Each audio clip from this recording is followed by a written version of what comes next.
Hello everyone, it's Jamal Thomas. Welcome to the Progressive Soapbox.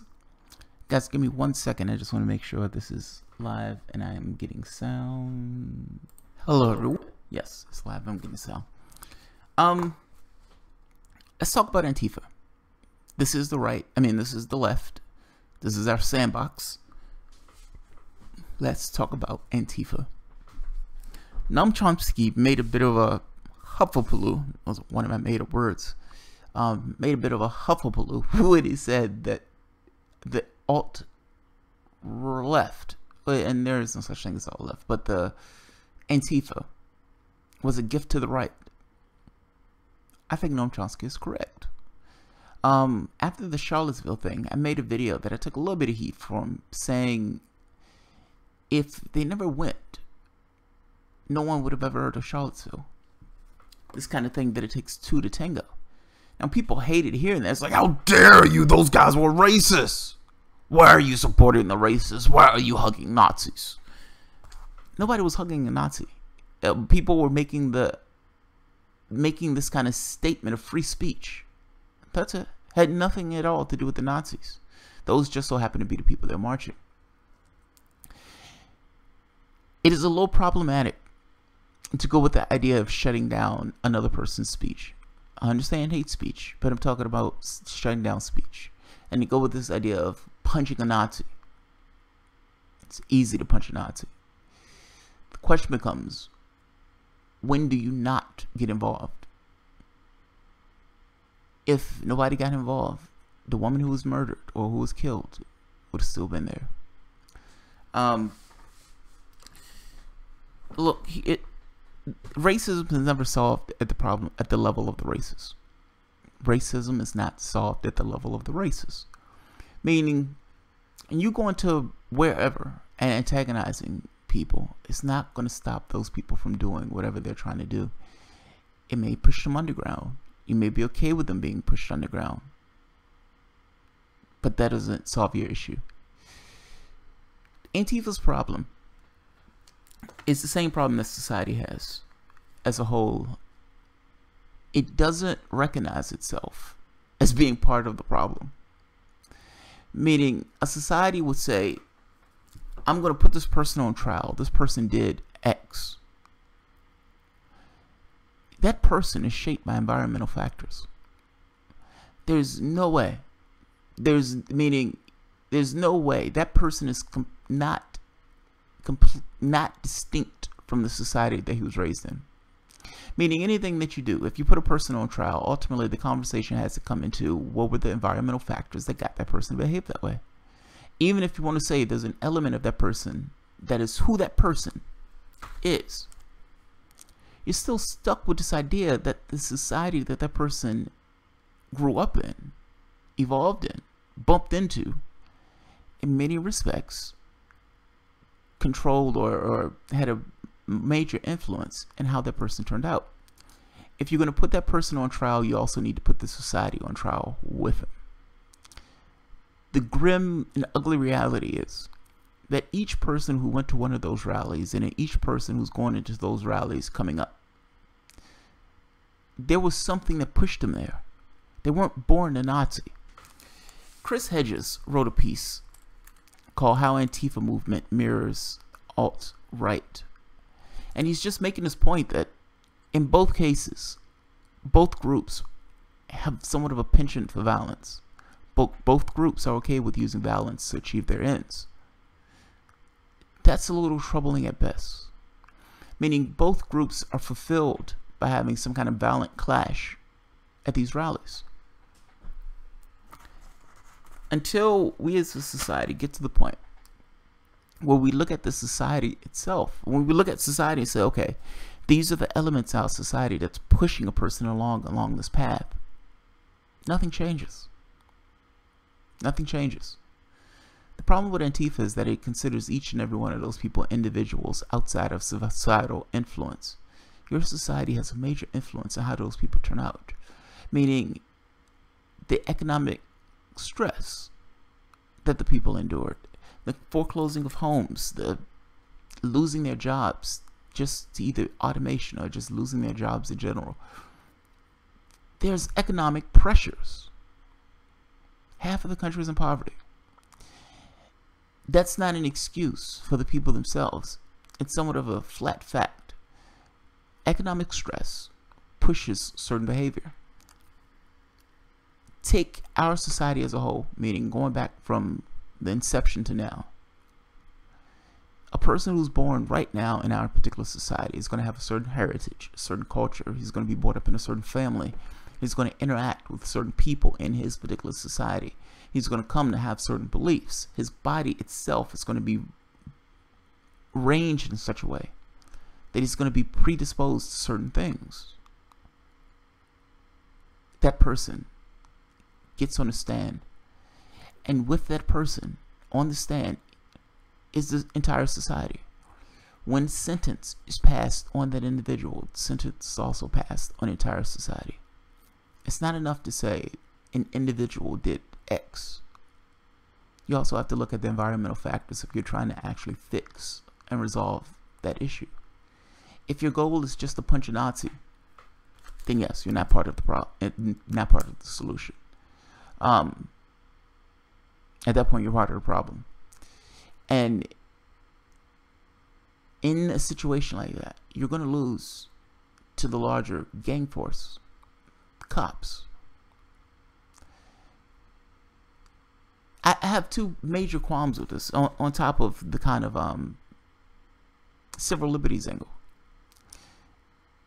Getting classified as a terrorist organization, which under the Trump administration you very well could be, affects everybody, not just you. The Democratic Party and the media using you, and this is the second point, using you to tar the Republicans. Just being used. At a point where the Democrats take over, you're also going to be thrown under the bus.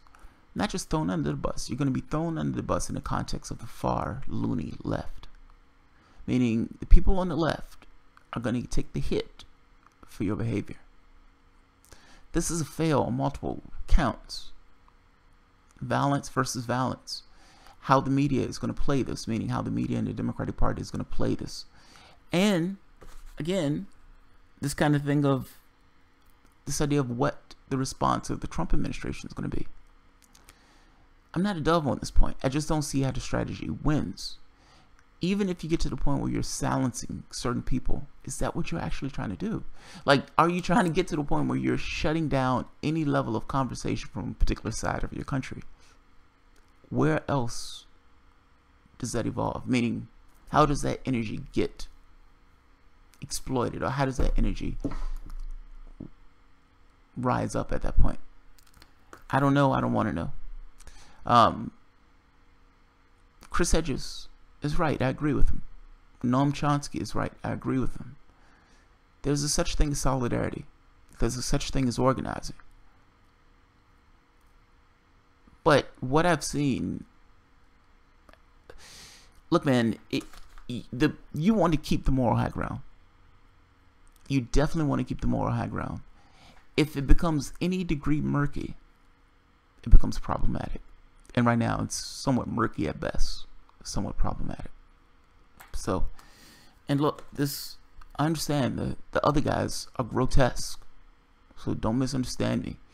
I understand the basis of the group. I even believe that fundamentally, what you're striving for is right. I'd argue the way you're going about it, however, leaves something to be desired. That's all.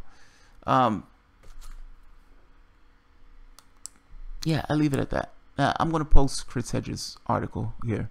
It's long. Chris Hedges can be somewhat long-winded, but it's good.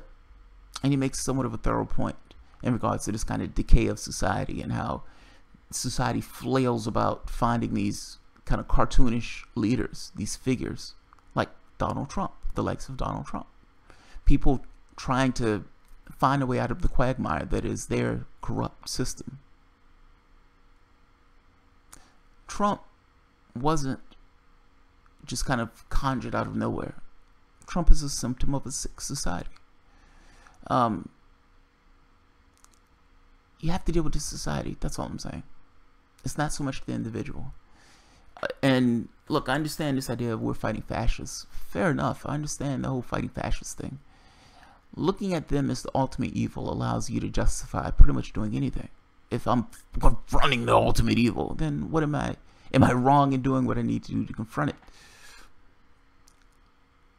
The thing that you need to confront are the elements of your society that allows those people to be created in the first place. I'll leave it at that. Because, yeah, I'll leave it at that.